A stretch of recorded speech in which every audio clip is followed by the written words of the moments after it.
Ako po si Ella. Lumaki sa isang baryo sa gilid ng kabundukan sa Sierra Madre. Nung bata pa ako, may isang matandang dalagang nakatira sa dulo ng kalsada, si Aling Tasing. Walang asawa, walang anak, at walang bumibisita sa kanya. Pero may tanong kaming lahat noon, bakit parang hindi siya tumatanda? At bakit tuwing may batang nagkakasakit o nawawala, laging may nadadat ng parang tinapay sa harapan ng bahay niya? Noong una, kwento-kwento lang. Biro lang naming magkakalaro. Pag sumilip ka sa bintana ni Aling Tasing, ay kukulamin ka. Yun ang sabi namin. Sabay takbuhan kami sa damuhan. Subalit habang tumatagal, napapansin naming totoo yata talaga. 5 kaming magbarkada noon.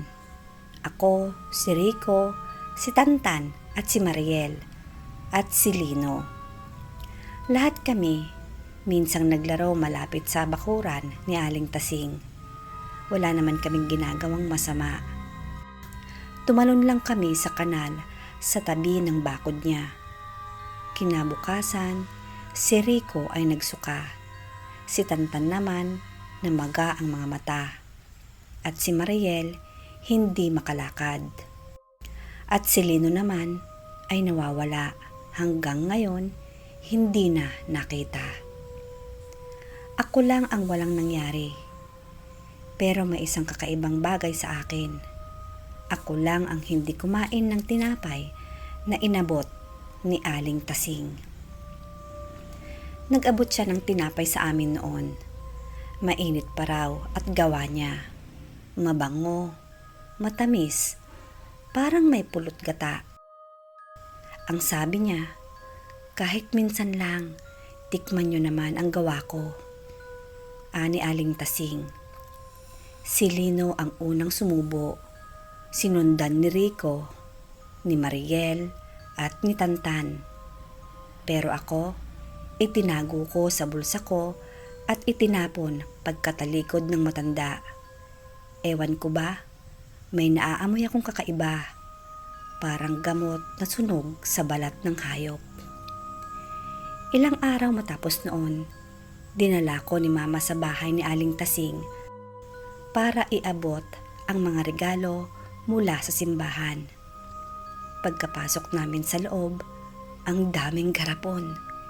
Iba't ibang kulay, may mga putik, may mga balahibo, may tila mga ipin, at may isa akong nakita.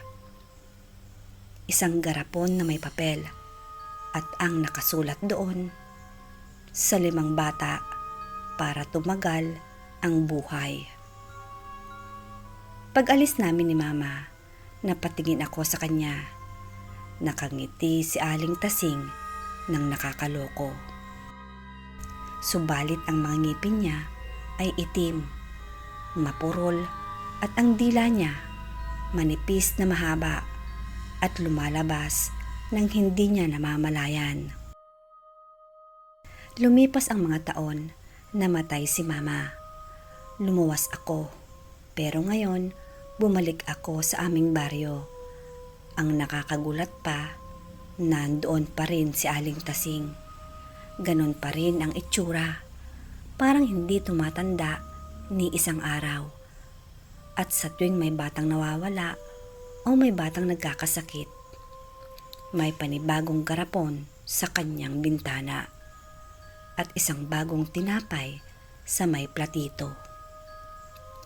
Sabi ng matandang kapitbahay namin, hindi siya basta tao lang.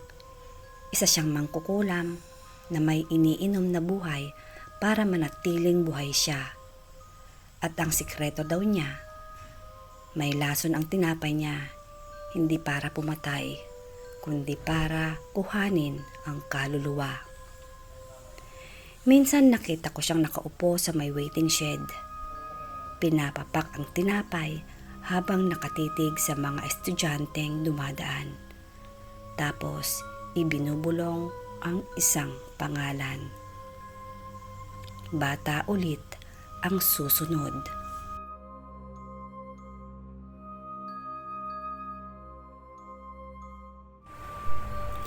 Sa gitna ng lungsod ng Quezon, sa kalyeng puno ng kasaysayan at kalakalan, naroon ang Balintawak Market. Maraming tindero at tindera ang abala rito araw-araw. Sigawan ng mga nagtitinda ng gulay, tawaran ng mga namimili, at tunog ng jeep na walang tigil sa paghinto. Ngunit may isang alamat na hindi kayang burahin ng panahon. Ang tinatawag ng matatanda bilang ang huling sigaw sa Balintawak.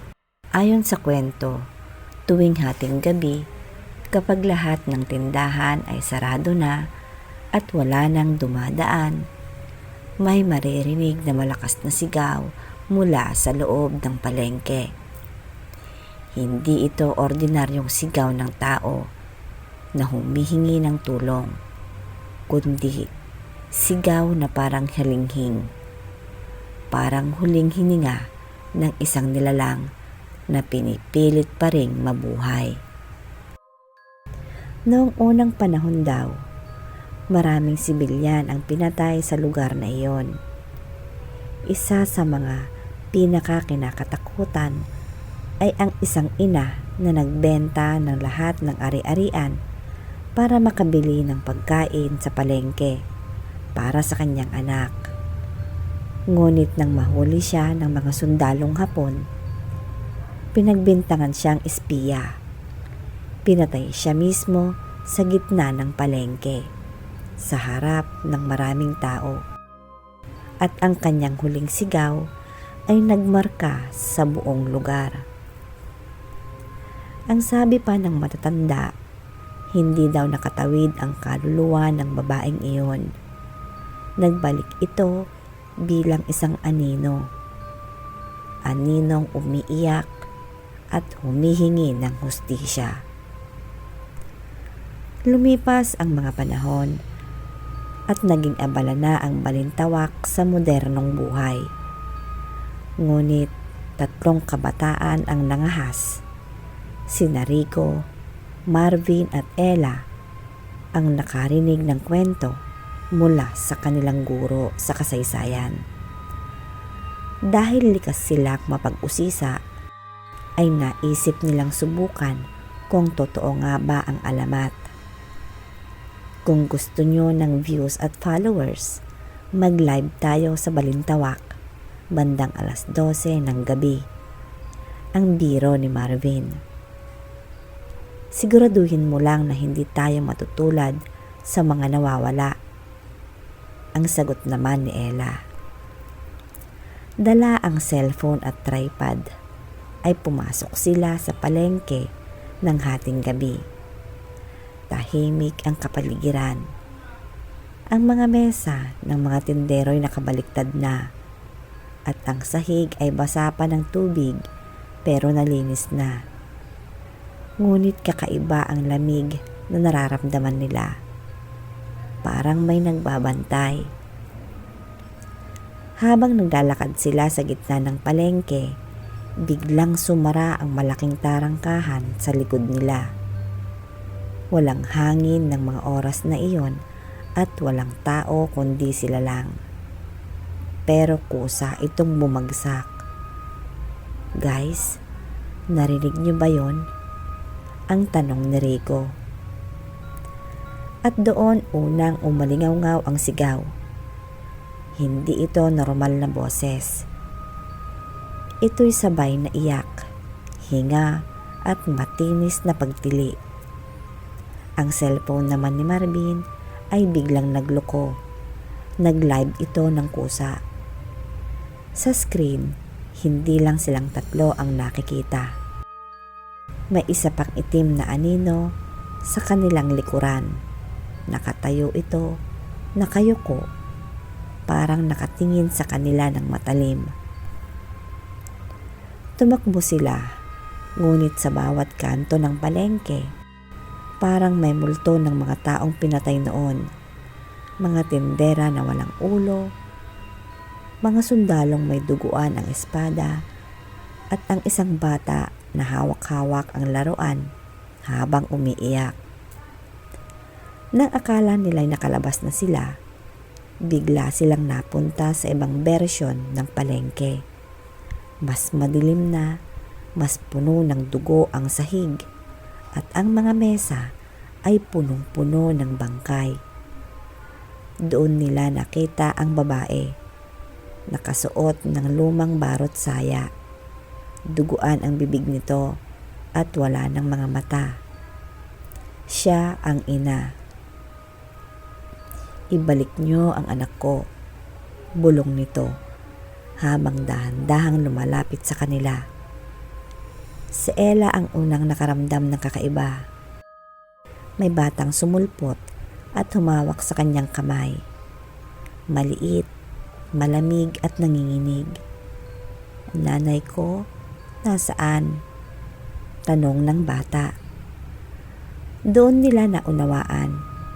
Ang sigaw ay hindi lang pagdurusa, kundi paghahanap ng nawawalang anak. Ngunit nang hindi sila nasagot, bigla silang pinaligiran ng mga multo. Ang buong palengke ay umalingaw-ngaw sa isang sigaw na napakalakas hanggang sa mawalan na sila ng malay. Kinabukasan nga ay natagpuan silang 3 ng mga pulis. Nakahandusay sila sa loob ng palengke. Buhay pero lahat ay walang boses. Hindi na muling nakapagsalita. Hanggang ngayon, sinasabing tuwing may 3 kabataan o higit pa ang magtangkang pumasok sa balintawak ng hating gabi, inuulit ng multo ang kanyang huling sigaw.